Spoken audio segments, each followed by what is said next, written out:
Another expression for centroid of a semicircle. Okay, so let us consider a semicircle with a radius capital R. Okay, so along x and y axis. Okay, so this is my origin of this semicircle. Let us name it as O.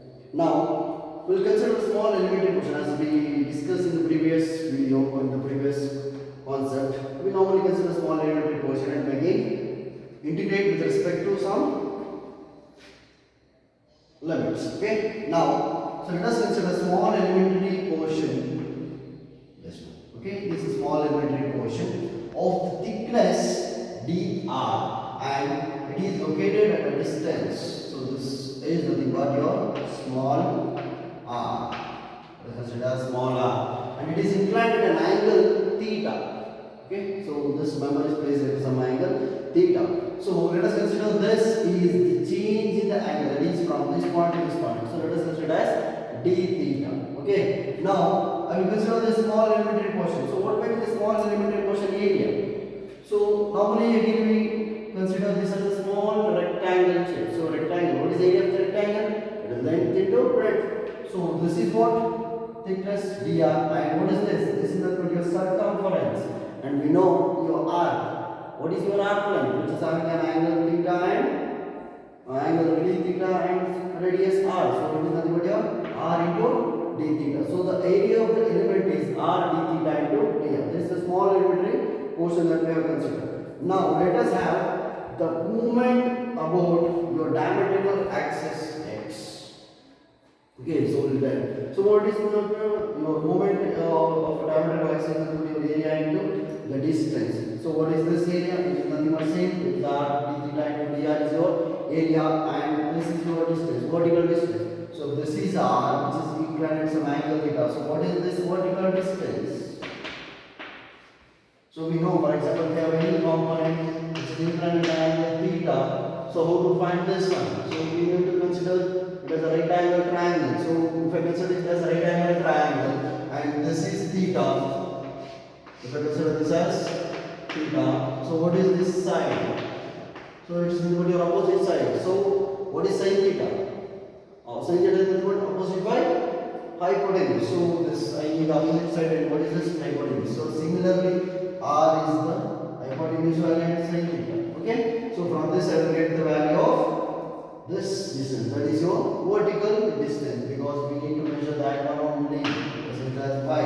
Now I am just reading this term. So r into r it is r square sin theta d theta into dr. So this is your movement about a diametrical axis of a small elementary portion. Okay. Now what is this total area of the member?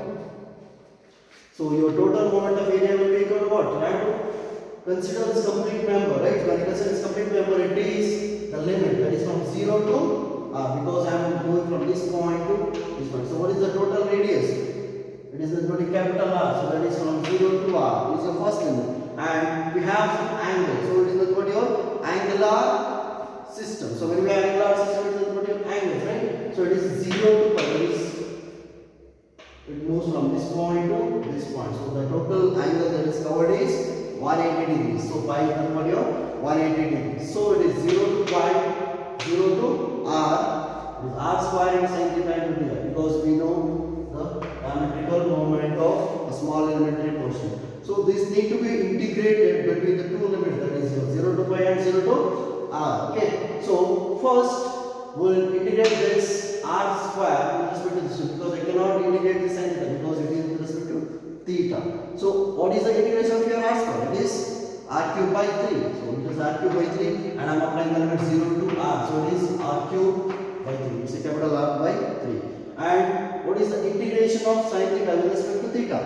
It is nothing but integration of sin theta. We know the derivation of sin theta is cos theta, but integration of sin theta is minus cos theta. So I am applying the limit 0 to pi. When I apply the limit 0 to pi, upper limit minus lower limit, that is cos pi minus cos 0. What is the value of cos 0? What is the value of cos 0? It is 1. So what is the value of cos theta? 180. It is minus 1. So minus into plus 1 plus 1. So it will be 2r cube by 3. So this is nothing but your total movement of area of But what we have to calculate or what we have to derive. So we have to derive the expression for y bar, that is equal to centroid along this y. Why I am calculating only y bar? Why I am not calculating your x bar? Because x bar exactly lies here. Because this is a semicircle where your center of the semicircle will be the point. But I have to consider this number. So what is this distance that we have to measure along y-axis? So I am calculating value of y bar. So y bar is what your moment of area divided by area. What is the area of the semicircle? That we have already written here. That is half pi r square, or we write it as pi d square, right? So half pi r square. So I am just substituting the values what we have derived here. That is the value for your total moment of area. That is 2r cube by 3 divided by half pi r square. So this will be cancelled. Okay, so you will get, so this goes to the numerator, so it will be 4 into r divided by 3 pi. So this is the moment, this is your centroid of semicircle. Similarly, you can derive the expression for quadrant of a circle. Okay, by considering small elementary portion. And you will get the same equation, almost same expression like this. So like this. So we'll give you the basic formulas or basic different formulas for different figures. Okay. Awesome. So we'll consider some basic problems so that you can understand how actually we can consider, because normally here we have a simple problem, that is I'm just deriving the expression for different figures. When we have the different members, for example, in a complex number, we may have semicircle, we may have quadrant of a circle, we may have rectangle, we may have triangle. So we consider a small basic problem and we'll solve it so that you can understand how you have to solve the problem by considering the complete members. Okay? So we'll consider.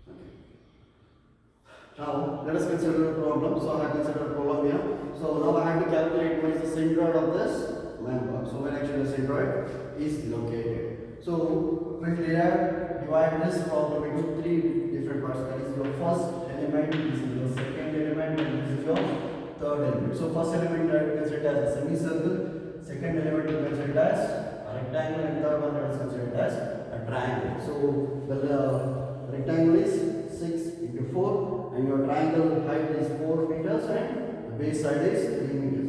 And your semicircle, which is having a radius of 2 meters. Okay. So individually we calculate the areas. So let us consider the first element, that is your semicircle. So what is the area of the semicircle? The area of the semicircle is half pi r square. So that the area is 1 by 2 into pi into what is r? R is the value, right? So you will get the value of area of the first element as pi r square. Sir, 2 square, sir. Sir, 2 square.